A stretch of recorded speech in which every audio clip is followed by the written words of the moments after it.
च मधुरं मधुरं स्वरूपं कर्मापिते च मधुरं मधुरा स्मृतिश्च बुद्धिं प्रबोधय प्रभो मधुबोधशक्तिं विद्यां प्रयच्छ परमां परिभावयामि। कोमलं कूजयन् वेणुं श्यामलोऽयं कुमारकः वेदवेद्यं परं ब्रह्म भासतां हृदये मम। कूजन्तं राम रामेति मधुरं मधुराक्षरम् आरुह्य कविताशाखां वन्दे वाल्मीकिकोकिलम्। निगमकल्पतरोर्गलितं फलं शुकमुखादमृतद्रवसंयुतं पिबत भागवतं रसमालयं मुहुरहो रसिका भुवि भावुकाः। नारायणाखिलगुरो भगवन्नमस्ते शिवाय नमः। शिवलिंगाय नमः। तन्मे मनः शिवसंकल्पमस्तु सर्वे भवन्तु सुखिनः।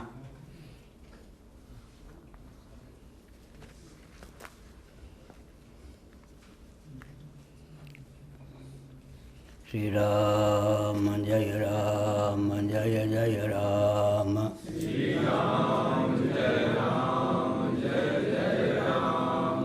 धर्म की जय हो, अधर्म का नाश हो, प्राणियों में सद्भावना हो, विश्व का कल्याण हो, गौ माता की जय हो, गोहत्या बंद हो, भारत अखंड हो, सर्वभूत हृदय धर्म सम्राट श्री स्वामी करपात्री जी महाराज की जय हो। श्री जगन्नाथ महाप्रभु की जय हो। श्री बलभद्र महाप्रभु की जय हो। भगवती सुभद्रा देवी की जय हो। हर हर महादेव।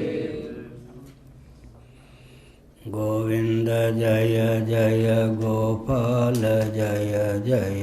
गोविंद जय जय गोपाल जय जय। राधा रमण हरि गोविंद जय जय। राधा रमण हरि गोविंद जय जय। श्री कृष्ण गोविंद हरे मुरारे। श्री कृष्ण गोविंद हरे मुरारे। हे नाथ नारायण वासुदेवा। हे नाथ नारायण वासुदेवा। गोविंद जय जय गोपाल जय जय। गोविंद जय जय गोपाल जय जय। राधा रमण हरि गोविंद जय जय। राधा रमण हरि गोविंद जय जय। श्री वृंदावन विहारी लाल की जय। नमो महद्भ्यः। शंभो शिव शिव शिव शिव शिव शिव नारायण। श्रीमद्भागवत सप्तम स्कंद अध्याय 8 श्लोक 14। सोऽहं विकथमानस्य शिरः कायात् धरामि ते गोपायेत हरिस्त्वाद्य यस्ते शरणमीप्सितम्।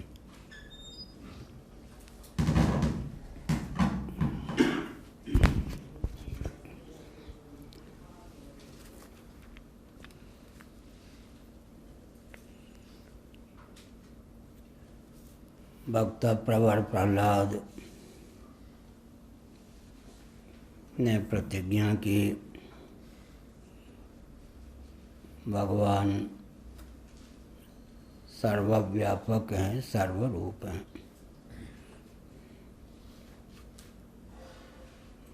भगवान ने प्रहलाद की इस प्रतिज्ञा को क्रियान्वित करने का मानक बनाया। खंभे में भी अपनी विद्यमानता को सिद्ध की और नर तथा सिंह दोनों के युग्म रूप में प्रकट होकर अपनी सर्वरूपता को भी ख्यापित किया। चित्सुखी के मंगलाचरण में इस तथ्य को उद्भासित किया गया है।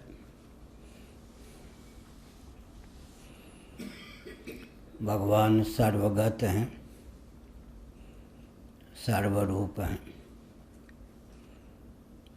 सर्वगत, सर्व उरालय, सर्वरहित, सब उरपरवासी, तुलसीदास ने लिखा। सर्व भी हैं, सर्वगत भी हैं, सबके हृदय में विद्यमान भी हैं, सबसे रहित भी हैं। कालकृत, देशकृत, वस्तुकृत, परिच्छेद शून्य हैं। काल के द्वारा भगवान कबलित नहीं होते, नित्य हैं। देशांतर के द्वारा कबलित नहीं होते, विभु या व्यापक हैं। वस्तुअंतर के द्वारा भी कबलित नहीं होते, सर्वात्मा, सर्वरूप, सर्वोपादान, सर्वाधिष्ठान है।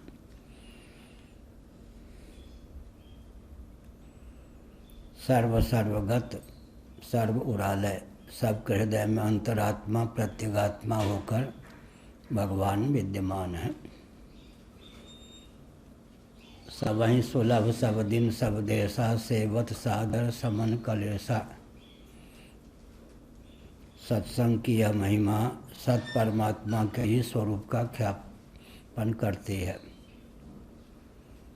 सबहि सुलभ, सब दिन सब देशा, सेवत सादर समन कलेशा।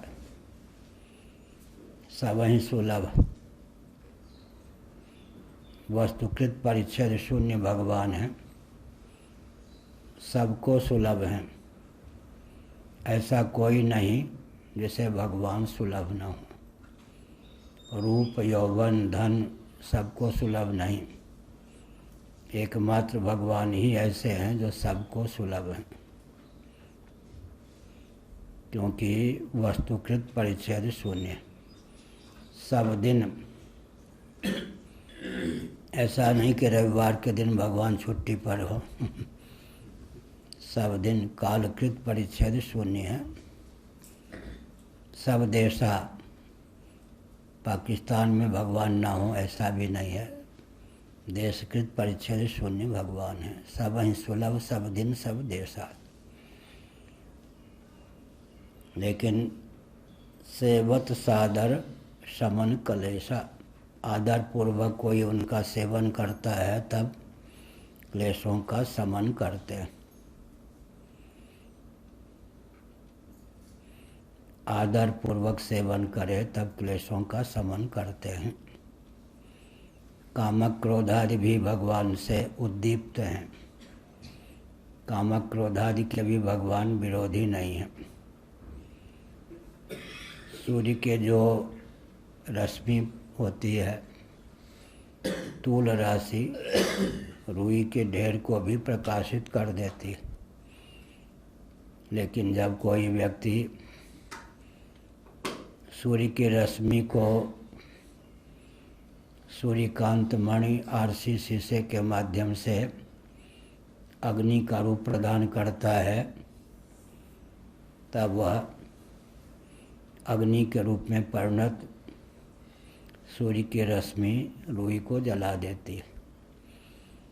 भगवान कामक क्रोधादि के भी उद्भासक हैं। उनकी विद्यमानता के कारण ही कामक क्रोधादि भी उद्दीप्त हैं, प्रकाशित हैं। इसीलिए सेवत सादर समन कलेशा, भगवान को प्रकट करने की आवश्यकता है।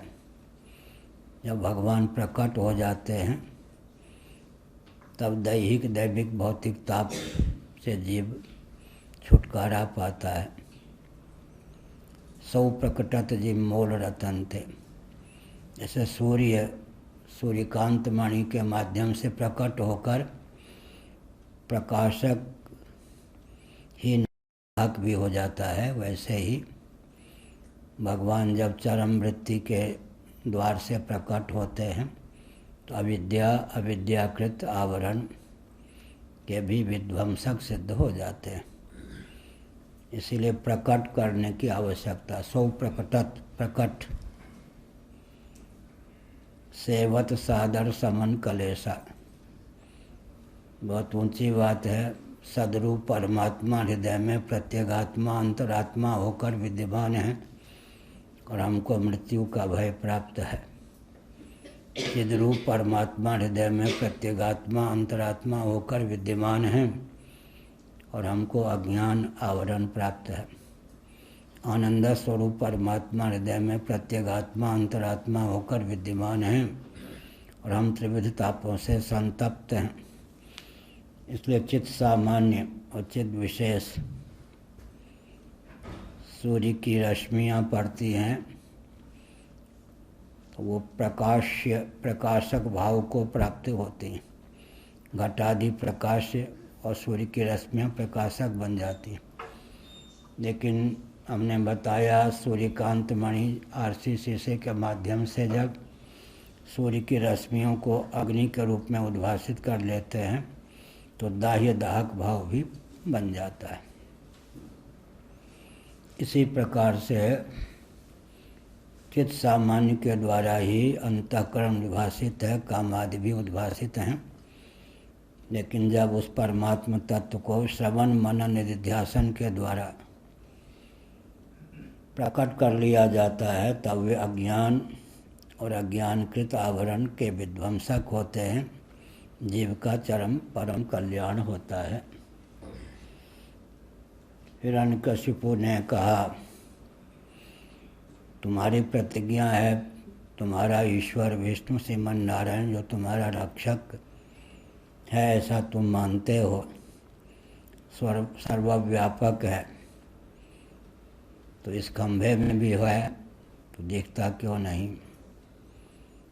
सर्वरूप है तो प्रकट होकर दृष्टिगोचर क्यों नहीं होता? प्रतिज्ञा थी प्रहलाद की, प्रतिज्ञा का निर्वाह किया भगवान ने। खंभे से भी भगवान प्रकट हो गए।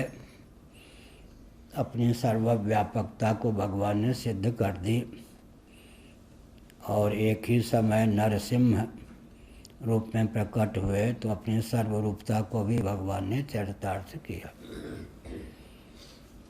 हमने पिछले सत्र में और कल भी कहा था, यहाँ एक करुण गाथा भी अंतर्निहित है।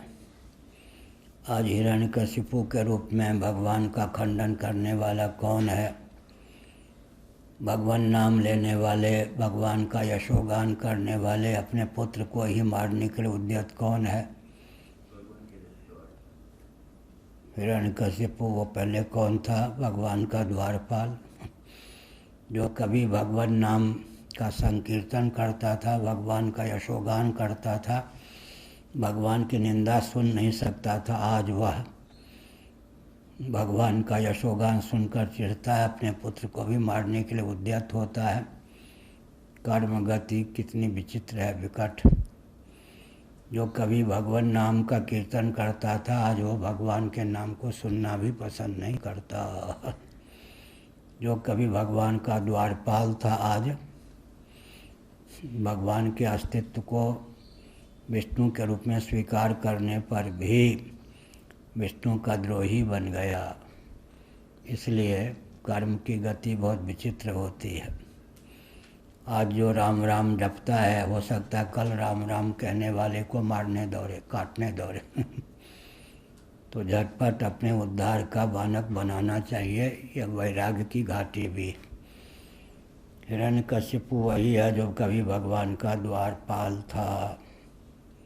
एक प्रमाद हुआ, प्रमाद के कारण बेचारा शापित हुआ। शापित होने के कारण जिनका भक्त था उनका विद्रोही बन गया। जिनका नाम लेने वाला था उनका नाम सुनकर चिढ़ने वाला हो गया और अपने पुत्र को भी भगवान नाम और भगवान का यशोगान करने के कारण अपराधी समझकर मारने के लिए उद्यत हो गया। कर्म की गति कैसी विचित्र है। इसलिए आज जो भगवान नाम पर लट्टू है हो सकता है दुर्दैव के दुर्विपाक से कल वह भगवान नाम कीर्तन करने वाले को मारने के लिए भी दौड़े। अतः भगवत तत्व का विज्ञान प्राप्त कर स्वयं को भवसिंधु से तारने का प्रयास करना चाहिए। दुर्दैव के दुर्विपाक से भक्त भी विद्रोही बन जाता है। कभी कभी भगवान का निंदक भी भगवत भक्त बन जाता है। यही कर्म की गति है। कर्म गति टारे नहीं टरे। ऐसा हुआ क्यों? थोड़ा सा प्रमाद, द्वारपाल के दायित्व के निर्वाह में थोड़ी चूक हुई। जिनको नहीं रोकना चाहिए था उनको प्रतिबंधित कर दिया। अभी आप नहीं जा सकते। शापित हो गया। गुरुदेव, प्रमाद का अर्थ क्या होता है गुरुदेव? क्या कह रहे हैं? प्रमाद का अर्थ? परमार्थ। प्रमाद। प्रमाद का अर्थ। कल से तो यही बोल रहा हूँ। हाँ, लेकिन हाँ ठीक। प्रमा माने असली ज्ञान, वास्तविक ज्ञान। उसको जो दमन कर दे, दमा दे, दमन कर दे, दबोच दे, उसका नाम प्रमाद।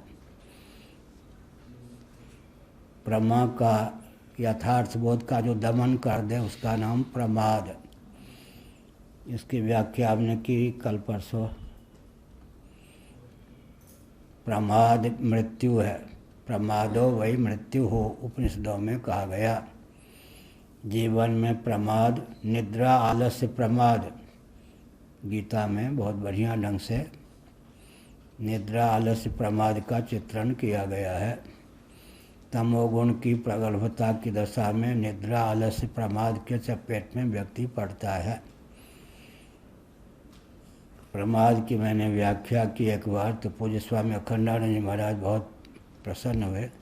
मैं शंकराचार्य के पद पर नहीं था और उन्होंने कहा स्वर्गारोहण से भी प्रमाद की व्याख्या निकाल ली। जीवन में जो चूक होती है उसी का नाम प्रमाद है। प्राप्त विवेक का जब व्यक्ति समादर नहीं करता तो प्रमाद पलता है। मोह का जो मूल है उसी का नाम प्रमाद है, उसी का नाम अज्ञान भी है। द्रौपदी के सहित पांचों पांडव स्वर्गारोहण के लिए चल पड़े। सदेह स्वर्ग पहुंचने के लिए स्वर्गारोहण प्रारंभ किया। द्रौपदी सबसे पहले गिर पड़ी। भीमसेन ने कहा, भैया युधिष्ठिर जी, द्रौपदी सदैव स्वर्ग नहीं पहुंच सकी। इसमें कौन सी त्रुटि थी जिसके कारण सदैव स्वर्ग नहीं पहुंच सकी? साहित्यिक भाषा में उत्तर देते, अन्न जल त्यागे हुई थी, कोमलांगी थी, इसने दुख का दिन देखा ही नहीं था, नाजुक थी, कुछ भी उत्तर दे सकते थे, लेकिन नहीं। द्रौपदी से क्या प्रमाद हुआ कि सदैव स्वर्ग नहीं पहुंच सकी? युधिष्ठिर जी ने कहा, सुनो भीमसेन, हम पांचों पांडव इंद्र के अवतार या इंद्राणी के अवतार थे। विधिवत विवाह हुआ था, लेकिन अर्जुन में प्रीति का पलड़ा अधिक था। प्रेम करने में जो एक और पलड़ा झुक गया, अर्जुन के प्रति प्रीति अधिक हो गई, इस प्रमाद के कारण सदैव स्वर्ग नहीं पहुंच सकी। ये प्रमाद की व्याख्या हो गई। जीवन में प्रेम करने में जो असंतुलन, वह भी मृत्यु का कारण है, उसका नाम प्रमाद है। नकुल सहदेव भी गिर पड़े। भीमसेन ने कहा, चल रहा है क्या? ठीक है,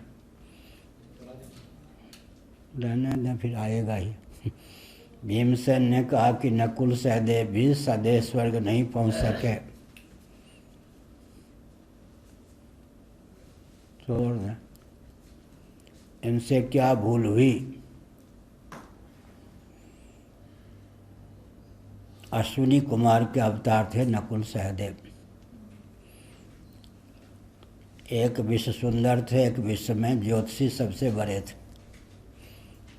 नकुल सहदेव भी सदैव स्वर्ग नहीं पहुंच सके। एक को विद्या का गुमान था, एक को सौंदर्य का गुमान था। यह भी प्रमाद है। मुझ जैसा कोई विद्वान है क्या? हो गया, प्रमाद हो गया। मुझ जैसा कोई सुंदर या मुझ जैसी कोई सुंदरी है क्या? प्रमाद हो गया। आगे फिर क्या हुआ? अर्जुन गिरे, सदैव स्वर्ग नहीं पहुंच सके। भीमसेन ने कहा, भाई साहब युधिष्ठिर जी बताइए, अर्जुन जैसा पराक्रमी धनुर्धर साक्षात इंद्र के अंश से अवतीर्ण सदैव स्वर्ग क्यों नहीं पहुंच सका? इससे क्या भूल हुई? तो बताया, प्रतिज्ञा कर लेता था, बिना भगवान की अनुकंपा के पूर्ण नहीं कर पाता था। प्रतिज्ञा करने में माहिर, मनोमय कोश में तादात्म्यापत्ति। किसी भी काम को करने के लिए प्रतिज्ञा कर ले, सिरतोड़ परिश्रम करे, भगवान लाज बचाने के लिए उसकी प्रतिज्ञा का निर्वाह कर दें, वो अलग बात है। मनोमय कोश, द्रौपदी में आनंदमय कोश, प्राण को लेकर तादात्म्यापत्ति। सहदेव में विज्ञानमय कोश। मुझ समान कोई ज्योतिषी विद्वान है क्या? ये भी प्रमाद है। मेरे समान कोई सुंदर है क्या? सौंदर्य का गुमान, ये भी प्रमाद है। मेरे समान कोई बलवान है क्या? भीमसेन, प्राणमय कोश में तादात्म्यापत्ति। दुशासन मर गया, फिर भी पाँव से उसके मुर्दे सब शरीर को मारना बंद नहीं किया, पीटना बंद नहीं किया। तो बल का जो गुमान वो भी व्यक्ति को गिरा देता, वो भी प्रमाद है। भीमसेन गिर पड़े तो उन्होंने पूछा, मुझसे क्या प्रमाद? बताया, बल का गुमान। युधिष्ठिर सदैव स्वर्ग पहुंच गए। राज्य के अंत में नरक होता ही है, चाहे कृत्रिम नरक का दर्शन हो। राजा कितना भी सावधान होकर रहे, प्रजा की संपत्ति का थोड़ा भी भोग कर लिया, अन्याय करने में पक्षपात किया तो नरक मिलेगा। राज्य के अंत में नरक स्वाभाविक है। कितना भी सावधान होकर राज्य करे, कुछ न कुछ पक्षपात हो जाता है, राज्य की संपत्ति का व्यक्ति उपभोक्ता हो जाता है। दंड देने में कुछ न कुछ त्रुटि हो जाती है, अधिक दंड दे दिया और दंड नहीं दिया, दंड पाने योग्य व्यक्ति को कम दंड दिया, जितना देना चाहिए नहीं दिया, छोड़ दिया, या अधिक दंड दे दिया, कहीं न कहीं प्रमाद होता है। तो राज्य के अंत में नरक स्वाभाविक है। युधिष्ठिर जी सदैव स्वर्ग पहुँच गए, लेकिन जब द्रौपदी के सहित चारों भाइयों को कृत्रिम नरक में कराहते हुए देखा, धैर्य टूट गया। अगर मुझे मालूम होता कि मरने के बाद भी द्रौपदी के सहित चारों भाई नरक में ही जाएंगे, तो मैं दृढ़तापूर्वक धर्म का पालन नहीं करता। विषादग्रस्त हो गए। तब देवदूतों ने कहा, स्वर्ग का संविधान अलग है, मर्त्यलोक का संविधान अलग है। मर्त्यलोक से आया हुआ जो आपका शरीर है, उसमें क्षमता नहीं है स्वर्ग के सुख को भोग सकें। हमने एक दिन यहाँ बताया था, जागृत के शरीर से स्वप्न में मिलने वाले सुख दुख का भोग संभव नहीं है। नरक यातना इस शरीर से संभव ही नहीं है। नारकी शरीर प्राप्त होने पर ही नरक की यातना हो सकती है। द्रव्य सूक्ष्म विपाकात्मक स्वर्ग के अनुरूप स्वर्गोचित शरीर प्राप्त होने पर ही स्वर्ग के सुख का भोग हो सकता है। तो युधिष्ठिर जी से कहा गया कि मर्त्यलोक का शरीर लेकर आप पहुँच तो गए, लेकिन स्वर्ग के आनंद का उपभोक्ता आप नहीं बन सकते, क्योंकि मर्त्यलोक की जो न्याय की विधा है उसमें तादात्म्यापत्ति और अभिनिवेश के कारण आप का दम घुटता रहेगा। इसलिए यह जो स्वर्ग गंगा है त्रिपथगा, कोई भी नदी होती है, कोई भी जलधारा, त्रिपथगा उसका नाम है। सौरमंडल क्योंकि अग्नि रूप है, तेजो रूप है, वहीं जल का निवास है, तो ऊपर जल का स्रोत ऊपर होता है, वर्षा भी होती है तो बादल ऊपर ही बनता है। फिर मर्त्यलोक में, भूलोक में वर्षा आती है, वर्षा का जल फिर नीचे पहुंच जाता है। नदी त्रिपथगा होती है, गंगा ही नहीं, जितनी भी नदियां हैं जल का स्रोत तीनों जगह, ऊपर, मध्य और नीचे। स्वर्ग की गंगा में युधिष्ठिर जी ने स्नान किया, मर्त्यलोक से आया हुआ शरीर शव हो गया। स्वर्ग के सुख को भोगने के लिए जैसा शरीर चाहिए था वैसा दिव्य शरीर प्राप्त हो गया। तो हमने संकेत किया, इसका नाम प्रमाद हुआ। प्रमाद का अर्थ हुआ यहाँ की गंगा में और स्वर्ग की गंगा में तो अलौकिकता होगी। हाँ, यहाँ तो फिर दिव्यता तो यहाँ की गंगा में थी। गंग नहर निकाल कर, अपवित्र वस्तुओं को फेंक कर, गंदा नाला को डालकर अमृत को भी विष बना दिया लोगों ने। क्या अंग्रेज़ों ने गंग नहर निकाल करके गंगा को विलुप्त करने का एक मार्ग प्रशस्त किया। गंदा नाला अंग्रेज़ों ने नहीं डाला। स्वतंत्र भारत के राजीव गांधी के समय से गंदा नाला गंगा में डालकर उसको अब गंगा रहने नहीं दिया। अमृत भी अगर आ जाए मर्त्यलोक में तो यहाँ के निवासियों के प्रमाद से उसको विष बना ही देते हैं। तो बड़ी विचित्र गाथा। लेकिन जैसे युधिष्ठिर ने तो जब युद्ध स्वीकार किया तो वो द्रौपदी का हाल तो युधिष्ठिर की वजह से ही हुआ था, तो वो प्रमाद नहीं हुआ क्या? क्या हुआ? जैसे युधिष्ठिर ने चुनौती स्वीकार की थी युद्ध खेलने के लिए, तो द्रौपदी का चीरहरण तो युधिष्ठिर की वजह से ही हुआ था, तो वे प्रमाद नहीं हुआ? प्रमाद हुआ, वो व्याख्या में भूल गया था, आप ही के जिम्मे छोड़ दिया। मैं तो प्रमाद तो जीवन में है, युवा में, द्यूत क्रीड़ा में। तो उसमें लिखा है, एक दिन मैंने यहाँ बताया था, क्षत्रिय जो होता है वो धन और प्राण न्योछावर करने के लिए सदैव उद्यत रहता है। छात्र धर्म यही है। जुआ का व्यसन नहीं होना चाहिए, लेकिन क्षत्रिय के लिए है जुआ, द्यूत जिसको कहते हैं। और युद्ध दोनों के लिए कोई ललकार दे तो पीछे न हटे, छात्र धर्म है। इसके पीछे दार्शनिकता ये है कि धन और प्राण को सदा हथेली पर रखे हुए तो क्षत्रिय है। या सीमा पर नियुक्त हो, जुकाम का बहाना लेकर भग आए वे। वो लोग जो क्षत्रिय नहीं थे भग आए थे ना, जुकाम का बहाना लेकर सीमा से। छात्र धर्म है द्यूत। उस समय जो बड़े भाई ठहरे ना, कौन, आजकल तो लोग कोर्ट में जाकर बड़े भाई को जेल में ही डाल दें। बड़े भाई जो होते हैं पिता के सदृश होते हैं, इसलिए छोटे भाई को भी दाव पे रखा या नहीं, पत्नी को भी दाव पे रखा। आजकल कोई युधिष्ठिर पर केस कर देता सुप्रीम कोर्ट में, हाई कोर्ट में। हमें ये अपने को दाव पे रख सकते थे, मुझे दाव पर रखने का इनको क्या अधिकार। लेकिन युधिष्ठिर जी ने चारों भाइयों को दाव पे रख दिया, तो पिता के सदस्य बड़े भाई होते हैं, इसलिए चारों भाइयों का भी स्वामित्व सिद्ध किया, पत्नी का भी स्वामित्व सिद्ध किया। एक देवी ने मुझे बताया दिल्ली में, सच्ची घटना है, मैं भी सर्विस करती हूँ, वेतन प्राप्त करती हूँ, मेरे पति भी सर्विस करते हैं, वेतन भोगी हैं। तो जब मैं स्वावलंबी हूँ तो उनका कहना क्यों मानूं? हमने कहा कि धन के आधार पर विवाह हुआ है या धर्म के आधार पर विवाह हुआ, ये बताओ। उसने कहा जब जीविका पर मैं निर्भर नहीं हूँ, मैं भी सर्विस करती हूँ, वो भी सर्विस करते हैं, तो मैं ही पत्नी क्यों, तो मैं उनकी आज्ञा क्यों मानूं?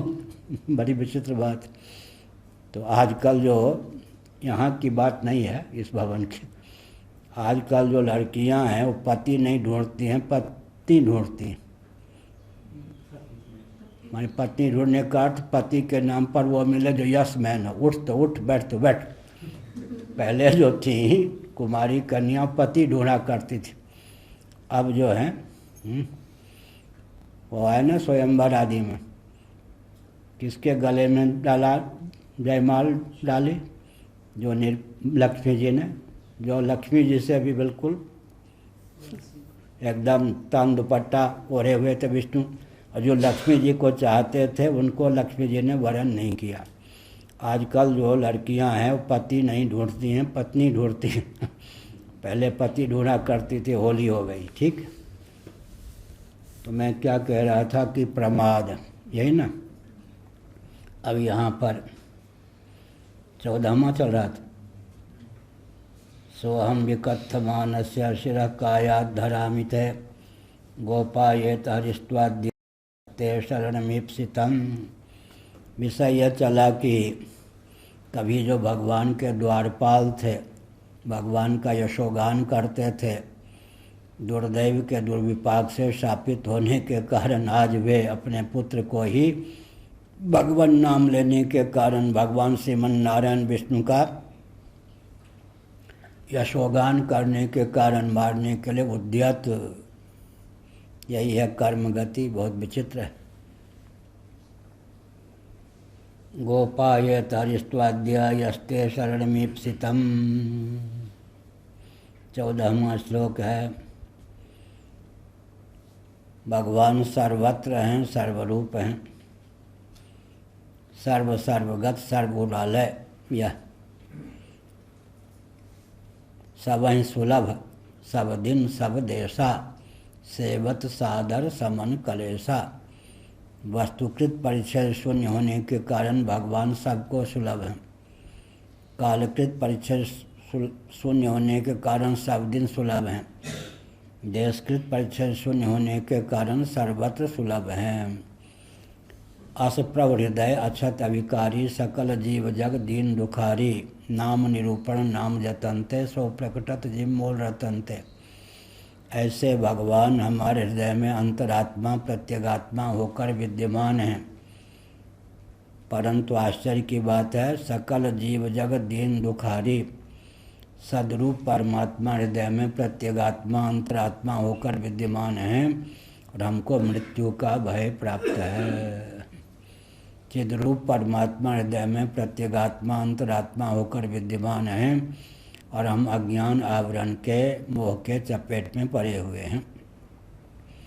आनंद रूप परमात्मा हृदय में प्रत्यगात्मा अंतरात्मा होकर विद्यमान हैं। हम दैहिक दैविक भौतिक त्रिविध तापों के ग्रास बने हुए हैं। हमने कहा कि सूर्य की जो रश्मि है तूल राशि के लिए विरोधिनी नहीं है, प्रकाश प्रकाशक भाव है। रूही प्रकाश हो जाती है, सूर्य और सूर्य की रश्मियाँ प्रकाशक हो जाती हैं। सूर्य की रश्मि को जब आरसी शीशा या सूर्यकांत मणि के रूप में के माध्यम से अग्नि का रूप दे देते हैं तो दाह्य दाहक भाव हो जाता है। ऐसे भगवान जब चरम वृत्ति के माध्यम से अभिव्यक्त होते हैं तो अज्ञान और अज्ञानकृत आवरण के विरोधी हो जाते हैं। अन्यथा कामक क्रोधादि भी भगवान के प्रकाश से ही प्रकाशित होते हैं। अगर तेरा भगवान सर्वत्र है, सर्वरूप में है, तो सामने जो खंभा है इसमें भी अवश्य होगा, दिखता क्यों नहीं? सर्वत्र है तो उस खंभे में भी है। प्रहलाद को हिरण्यकशिपु ने कहा फिर दिखता क्यों नहीं? बड़ी विचित्र बात। आकाश ही दिख जाए पहले। आकाश दिखता है क्या? निरूप है या नहीं आकाश? जब वायु भी निरूप है तो वायु का कारण आकाश भी निरूप है। आकाश तो निरूप है, जो आँख से दिखे उसी का अस्तित्व है, यह तो नहीं मानेगा। आँख दिखती है किसी को क्या सुरेश जी? नहीं, हृदय से बोल रहे हैं ऊपर से। इंद्रियाँ अतीन्द्रिय होती हैं क्या? इंद्रियों को इंद्रियों का विषय नहीं बनाया जा सकता। इंद्रियां अतीन्द्रिय होती हैं। इंद्रियां भी जब अतीन्द्रिय होती हैं तो भगवान इंद्रिय गोचर कैसे हो सकते हैं? यह एक विचित्र बात है। भगवान जी प्रहलाद जी के कहने पे आगे, हम लोग के कहने पे नहीं आएंगे। कभी कहा है क्या? आ जाएंगे तो सह लेंगे। भगवान अगर आ ही जाए तो सह लेंगे क्या? भगवान अगर आ जाएं तो सह लेंगे क्या?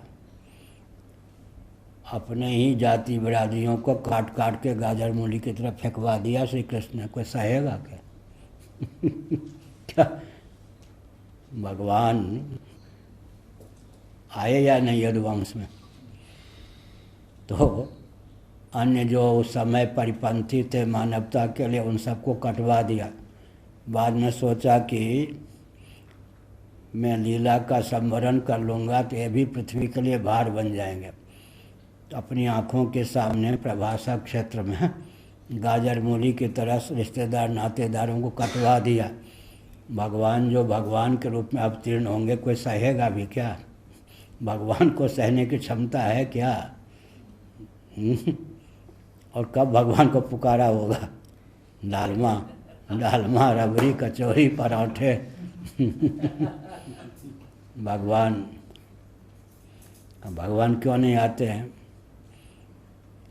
मैं साकार रूप में ना, निराकार रूप में हैं या नहीं हृदय में? हैं? क्या पता ना हो आपके हृदय में? आपके हृदय में भी हैं, साकार चाहते हैं। ठीक, कितनी उपासना की भगवान के लिए, कितने बूंद आज तक आंसू निकले हैं आज तक? बट्टे खाते में आ जाएंगे क्या? भगवान के लिए कितने बूंद आंसू निकले?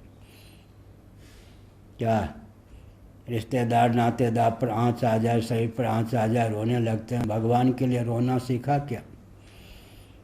गाते तो हैं, भगवान के लिए गाना सीखा क्या? नाचते तो हैं, भगवान के लिए नाचना सीखा क्या? जो क्रिया हमारे जीवन में कला है जगत को रिझाने के लिए, उनमें किसी कला का उपयोग भगवान के लिए किया करना चाहिए। नाचना जानते या नहीं? जैसे भी हो, जगत के लिए तो नाचते रहते हैं। कोई चेला नचाता है, कोई गुरु नचाता है, कहीं पत्नी नचाती है, कोई कुछ बच्चे नचाते हैं। भगवान नचाते हैं तो नाचने के लिए तैयार हैं क्या? जगत के लिए तो रोते हैं, भगवान के लिए कभी दो बूंद आंसू आए कि प्रभु जीवन व्यर्थ गया, क्यों नहीं मिलते? जगत के लिए हंसते हैं ठाका मार के, भगवान की किसी लीला को देखकर स्मरण करके हंसी आई क्या? रोना गाना सिसकना आहू की जागीर। भगवान के लिए रोना सीखें, भगवान के लिए गाना सीखें। यह रोना गाना नाचना, जगत के लिए नाचते हैं, सब नचाते हैं, भगवान के लिए नाचना सीखें। जिन जिन क्रियाओं को जगत के लिए करते हैं, रोना गाना सिसकना नाचना, भगवान के लिए वो सब करना शुरू कर दें। भगवान तो तैयार ही रहते हैं।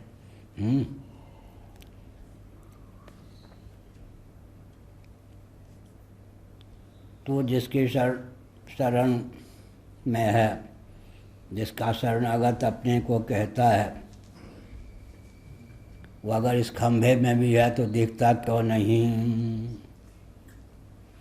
मेरे अतिरिक्त तुमने किसको भगवान मान रखा है? जिसको भगवान मान रखा है तेरी दृष्टि में तो इस खंभे में भी वो है। अच्छा, वो तेरा भगवान सर्वत्र है तो इस खंभे में भी है, तो मुझे क्यों नहीं दिखता? तुझे दिखता है क्या? बता। एवं दुरुक्तैर्मुहुर्दयन्रुषा सुतं महाभागवतं महासुरः खड्गं प्रगृह्योत्पतितो वरासनात् स्तम्भं तताडाति बलस्वपुष्टिना। पानी पिए तो उच्चारण ठीक हो।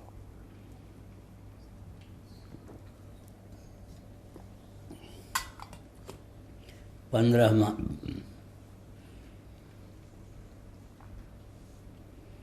प्रहलाद को झिड़की देने लगा, झिड़कने लगा बार बार। महाबलवान महाभागवत को, महासुर यहाँ आया, महाभागवत आया। बेटा कौन था? महाभागवत। भागवत का अर्थ होता भक्त। स्वयं कौन था? महासुर। महासुर, महाभागवत और महाअसुर का टकराव हो गया। हमने बताया था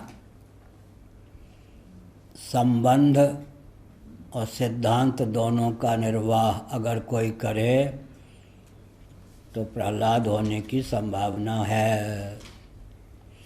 हिरण्यकश्यपु को गाली नहीं दी, प्रताड़ित नहीं किया, मुर्दाबाद, ये सब कुछ नहीं। पिता तो पिता ही हैं, संबंध का निर्वाह किया, लेकिन सिद्धांत का प्रतिपादन किया डंके की चोट से। आप नहीं, आपके भी परम ईश्वर परमात्मा श्रीमन नारायण हैं। सिद्धांत का डट के प्रतिपादन किया और संबंध का निर्वाह किया। आपका पुत्र हूँ, मारना चाहे मारने का प्रयास कीजिए। संबंध का निर्वाह भी किया और सिद्धांत का परिपालन भी किया। यही प्रहलाद के जीवन की विशेषता थी। नारद जी के जीवन की विशेषता मैंने बताई। सबको आत्मीय और आत्मा स्वरूप जानते हुए दैवी संपन्न व्यक्ति का उत्कर्ष, शासन तंत्र और व्यासपीठ पर, राजगद्दी और व्यास गद्दी पर दैवी संपन्न व्यक्ति प्रतिष्ठित रहें, इसके लिए स्वस्थ क्रांति के उद्भाषक, हृदय से सबको आत्मी और आत्मा समझने वाले, इस गुण के कारण ही हिरण्यकश्यपु के दरबार में भी पूजित होते नारद जी और प्रहलाद के यहाँ में। कंस भी पूजा करता और श्री कृष्ण भी। नारद जी में विशेषता क्या हुई? सबको आत्मा स्वरूप और आत्मी समझते हैं, लेकिन दैवी संपत्ति का उत्कर्ष चाहते हैं। व्यासपीठ और शासन तंत्र को दैवी संपत्ति संपन्न व्यक्ति चलावें, इस भावना से भावित हैं। यह सब विशेषता हुई।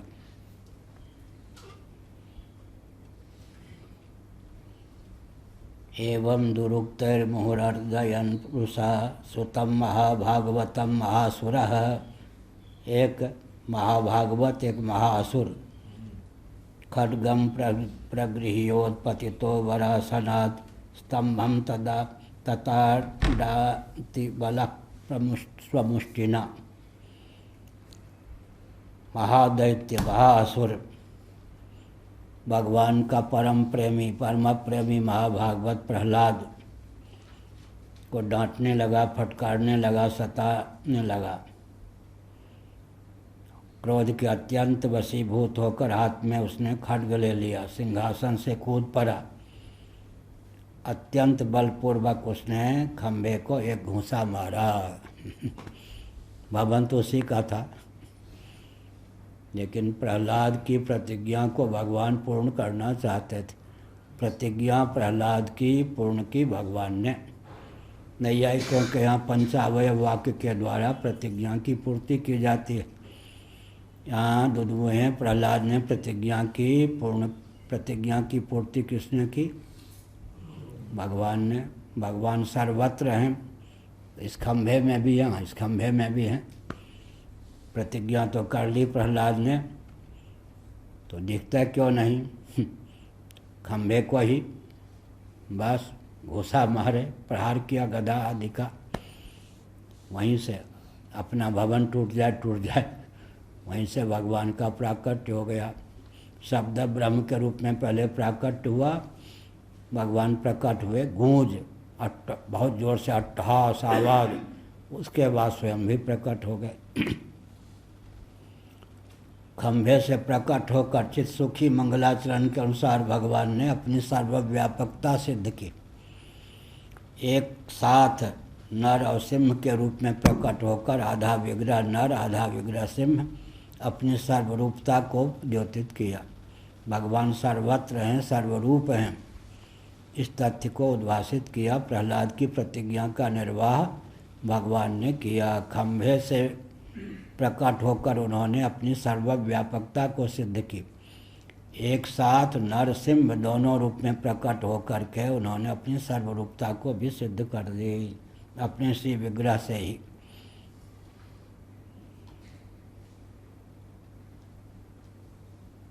खम्भे को एक घूंसा मारा उसने जोर से।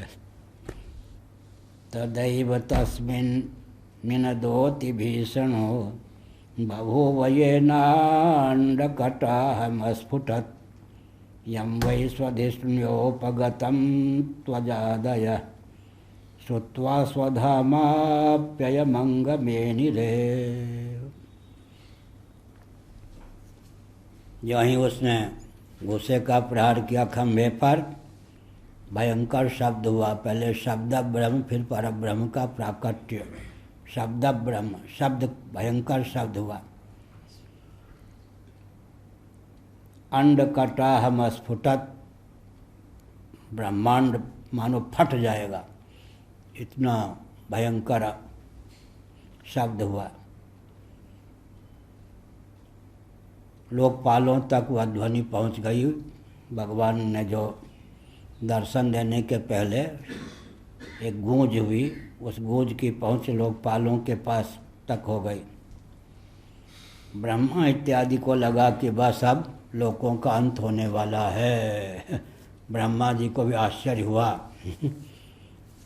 विचित्र भयंकर नाद। पहले शब्द के रूप में भगवान की गर्जना के रूप में अभिव्यक्ति हुई।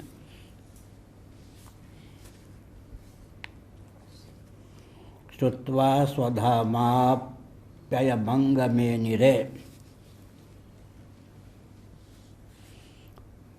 ब्रह्मादि देव शिरोमणियों ने ऐसा सोचा भयंकर शब्द को सुनकर कि बस अब असमय में ही प्रलय उपस्थित हो गया, अब बचना कठिन है। इतने जोर से शब्द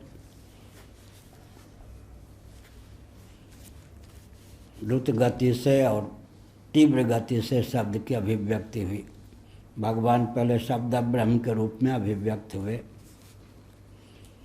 17वां सविक्रमन् पुत्रवधेप्सुरोजसा निशम्य निर्हादमपूर्वमद्भुतम् अन्तःसभायां न ददर्श तत्पदम् वितत्र सूर्येन सुरारियूथपाः। हिरण्यकश्यपु जैसे शेर मृग पर झपट पड़े, द्रुत गति से जोर पूर्वक उसे मार डालने के लिए झपट पड़ा।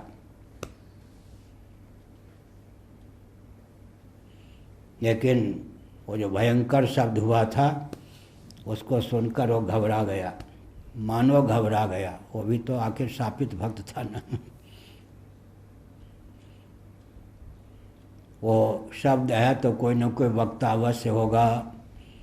इस प्रकार वो झांकने लगा, यह शब्द किसने किया, किसके द्वारा इस शब्द का उच्चारण हुआ, शब्द का स्रोत कौन है, आखिर शब्द का वक्ता कौन है। इस प्रकार से वो चौंक कर चारों ओर देखने लगा, शब्द करने वाला कौन है। अंतःसभायां न ददर्श तत्पदम् वितत्र सूर्येन सुरारियूथपाः। परंतु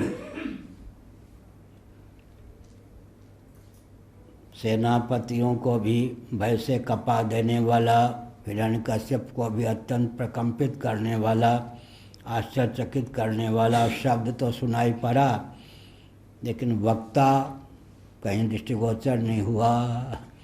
शब्द सुनाई पड़ा, लेकिन शब्द किसने किया, वक्ता, शब्द करने वाला, उद्घोष करने वाला कुछ कहीं दिखाई नहीं पड़ा। अब बहुत बढ़िया। सत्यम विधातुम निजभृत्य भाषितम व्याप्तिम च भूतेष्वखिलेषु चात्मनः अदृश्यतात्यद्भुतरूपमुद्वहन् स्तंभे सभायां न मृगम न मानुषम।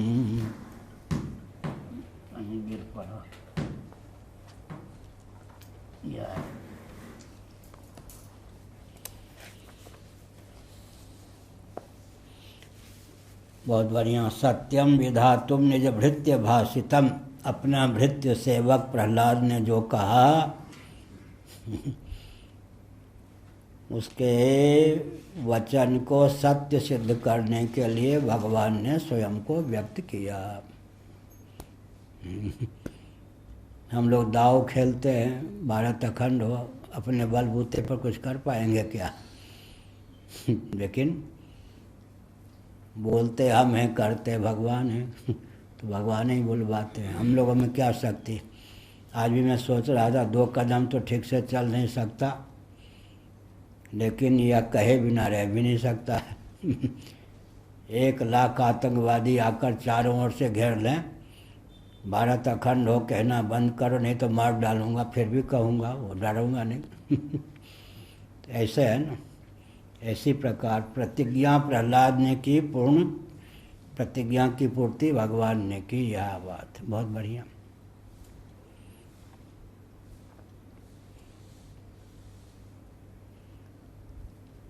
सत्यम विधातुम निज भृत्य भाषितम, अपने सेवक प्रहलाद के द्वारा भाषित, जो प्रहलाद ने कहा भगवान सर्वत्र हैं, सर्वरूप है मेरे भगवान।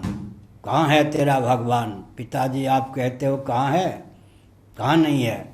मेरे भगवान सर्वत्र हैं। कौन है वह? कौन नहीं है? सर्वरूप है, सर्वत्र है, सर्वरूप है। प्रतिज्ञा की प्रहलाद ने, प्रतिज्ञा को पूर्ण किया भगवान ने। सत्यम विधातुम निज भृत्य भाषितम, अपने सेवक के द्वारा जो कहा गया था, प्रतिज्ञा की गई थी, उसका निर्वाह भगवान ने स्वयं किया। अर्थात सेवक का वचन सत्य सिद्ध करने के लिए भगवान खंभे से प्रकट हो गए। व्याप्तिम च भूतेषु अखिलेषु चात्मना, बहुत बढ़िया। सब प्राणियों के हृदय में भगवान की विद्यमानता है। जल स्थल नभ सर्वत्र भगवान विद्यमान हैं। सर्वव्यापकता, सर्वरूपता, दोनों जो प्रतिज्ञा थी प्रहलाद की, मेरे भगवान सर्वरूप हैं, सर्वत्र हैं। दोनों प्रतिज्ञा को सिद्ध करने के लिए भगवान ने अपने आप को खम्भ से प्रकट किया और एक साथ ही नरसिंह उभय रूपों में व्यक्त किया। उभय रूप का अर्थ हुआ सर्वरूपता का भी पालन किया। सर्वरूप है, इस प्रतिज्ञा का भी निर्वाह कर दिया। खंभे को विदीर्ण करके सर्वव्यापक मेरे भगवान है, यह भी सिद्ध कर दिया। व्याप्तिम च भूतेषु अखिलेषु चात्मना, बहुत बढ़िया। सबके आत्मस्वरूप भगवान सर्वव्यापक हैं, सर्वांतरात्मा और सर्वव्यापक हैं।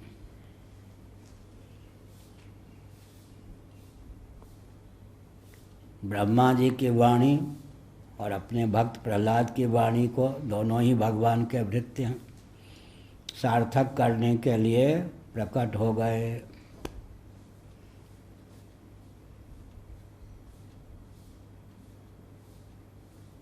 खंभे में ही अपना विकराल रूप धारण किया। कैसा था? न मृगम न मानुषम, अदृश्यतात्यद्भुत रूपमुद्वहन स्तंभे सभायाम, न मृगम न मानुषम। न तो मृग का रूप था, न मानुष का, मनुष्य का, उभय रूप में भगवान प्रकट हो गए। अर्थात सर्वव्यापकता को भी सिद्ध कर दी, सर्वरूपता को भी सिद्ध कर दी। प्रतिज्ञा प्रहलाद की पूर्ति की गई भगवान के द्वारा। अर्जुन प्रतिज्ञा करते थे, निर्वाह करते थे, भगवान श्री कृष्ण ऐसा। बहुत बढ़िया। ससत्वमेनं परितोऽपि पश्यन् स्तम्भस्य मध्यादनु निर्जिहानं, नायं मृगो नापि नरो विचित्रमहो किमेतन्मृगमे नृमृगेन्द्र रूपम। चश्मा भी बाद में बदलने होंगे। ससत्वमेनं परितोऽपि पश्यन् स्तम्भस्य मध्यादनु निर्जिहानं, नायं मृगो नापि नरो विचित्रमहो किमेतन्मृगमे नृमृगेन्द्र रूपम। नृमृगेन्द्र रूपम, बढ़िया। मनुष्य और सिंह दोनों रूप भगवान का। कहाँ से शब्द आया, आखिर वक्ता कौन, ऐसा वो चौंक कर देखने लगा हिरण्यकश्यप। इतने में ही वक्ता ने अपने को प्रकट कर दिया। जिसने शब्द किया था उसने अपने आप को प्रकट कर दिया। उसी खंभे से निकलते हुए भगवान दृष्टिगोचर हुए एक अद्भुत रूप में। नापि नरो नायम मृगः नापि नरः, विचित्र रूप में भगवान प्रकट हुए। न तो मनुष्य है न पशु। वो सोचने लगा ये विचित्र प्राणी कहाँ से आ गया, यह न तो मनुष्य है न पशु, न मृग है और न नर ही है। महो अहो किबेतन नृमृगेन्द्र रूपम, ये तो निसिंह के रूप में कौन सा, न मनुष्य का इसमें पूरा लक्षण है न पशु का। ये निसिंह नर और सिंह का युग्म रूप, अलौकिक रूप है, अलौकिक जीव है। ब्रह्मा जी के द्वारा जो रचित उनमें से किसी का लक्षण ऐसा है ही नहीं। भगवान प्रकट विचित्र जीव है। मीमांसा शब्द, मीमांसा मानस्य, मीमांसा माने पूजित विचार, उत्तम विचार। मीमांसा मानस्य समुत्थितो ग्रतो नृसिंहरूपस्तदलं भयानकं, प्रतप्त चामी करचंडलोचनम स्फुरत्सटा केसरजिमृताननम। 20वां श्लोक हुआ।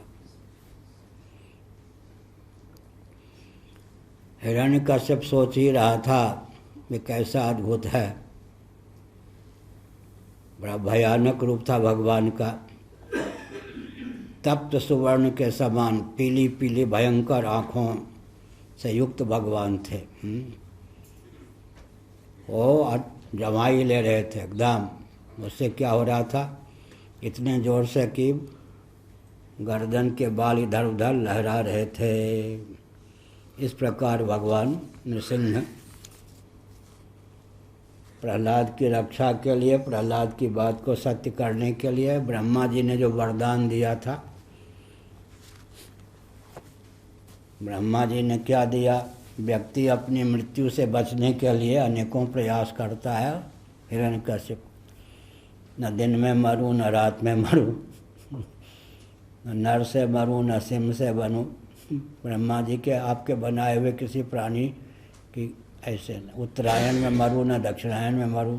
यह सब ब्रह्मा जी ने कहा ठीक है, बच्चू तो संधि में मरेगा।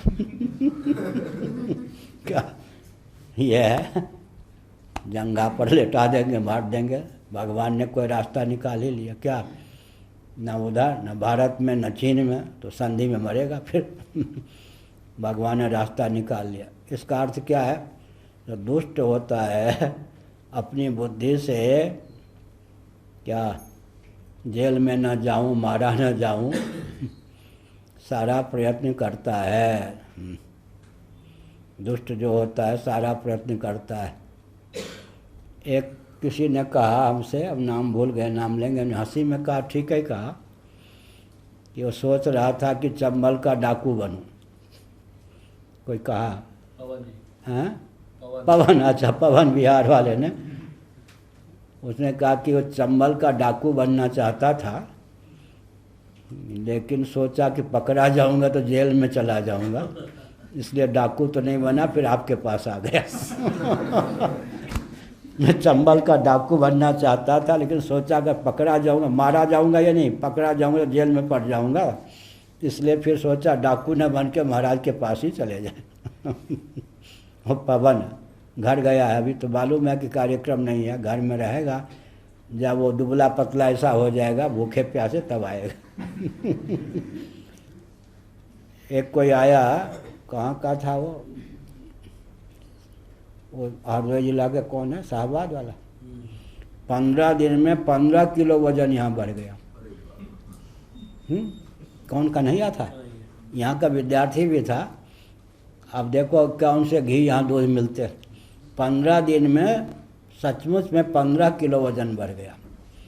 तो स्नेह जो है, सम्मान है, जो कुछ नमक रोटी है, सुविधा, व्यक्ति को क्या चाहिए? स्नेह सम्मान सुविधा। और स्नेह सम्मान सुविधा पचाने की क्षमता सब में नहीं होती। जित्तू जी, पप्पू जी सावधान। मनोज भी, क्या स्नेह सम्मान सुविधा तीनों पचाने की क्षमता नहीं होती सब में। स्नेह सम्मान सुविधा देने वाले को व्यक्ति प्राय बुद्धू समझ लेता है, अपने को महान समझ लेता है। तो हमारे यहाँ की क्या विशेषता है भृगु जी? हे तु रहित जगजुग उपकारी, तुम तुम्हारे सेवक असुरारी। रामचरितमानस की इस पंक्ति पर मैं लोटपोट हूँ। कितना अनुभवपूर्ण है वाक्य। लोक परलोक में, चतुर्दश भुवनात्मक ब्रह्मांड में तुलसीदास जी ने कहा, मैंने छान के देख लिया, बिना स्वार्थ के उपकार करने वाले या तो भगवान हैं या कोई भगवान के सेवक सिद्ध संत, तीसरा तो नहीं है। सुर नर मुनि सब की यहाँ रीति, स्वार्थ लाग करें सब प्रीति। तो हम अपनी नीति भी बता दें। हमारे पास कोई आता है तो हमको क्या देगा, स्वप्न में भी नहीं सोचते।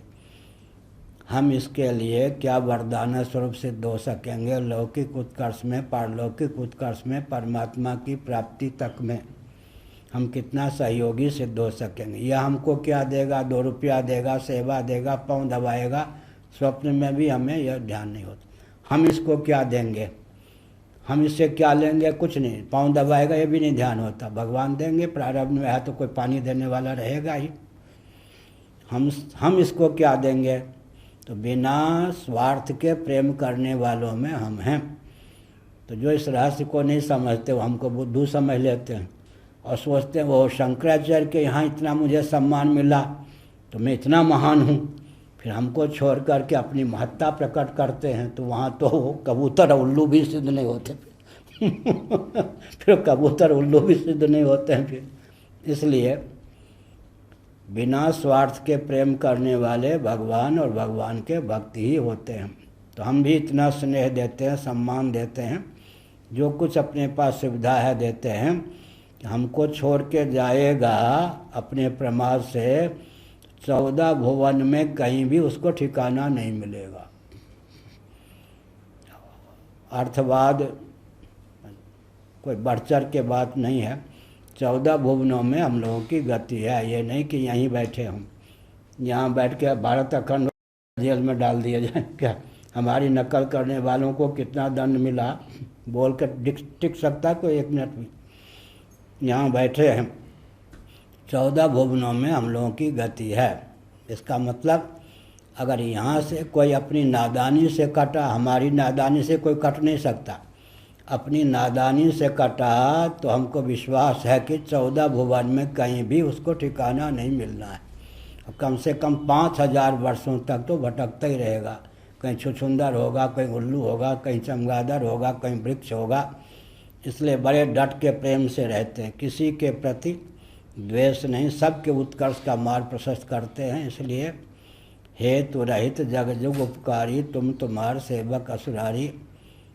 अब 2-4 मिनट, केवल 5 मिनट प्रश्न करना है, पूछो। हाँ गुरुदेव, प्रश्न ये है कि अगर कोई व्यक्ति पहले मांस मछली का सेवन करता हो और आध्यात्मिका से दूर हो, परंतु जब वो उसे भगवान की प्राप्ति की इच्छा हो और वह आध्यात्मिक जगत के भगवान प्राप्ति के लिए निकले, उससे पहले वह अपने देह, मन और अंतःकरण की शुद्धि कैसे करे?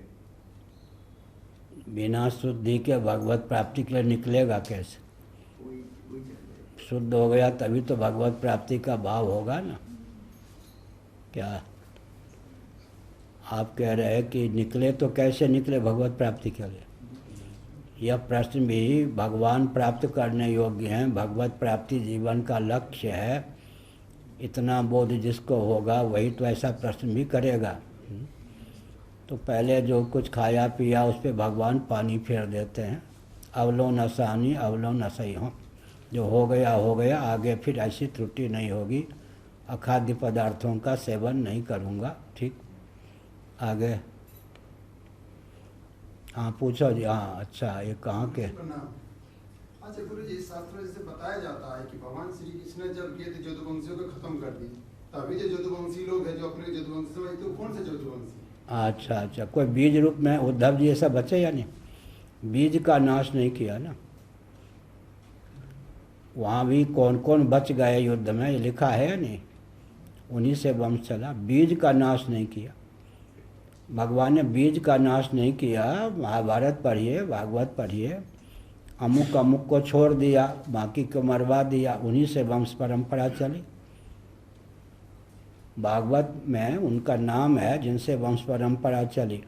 बीज का वंश का नाश नहीं किया, एक दो पुरोधा को छोड़ दिया। आगे हो गया। श्री राम जय राम, जय जय राम। श्री राम जय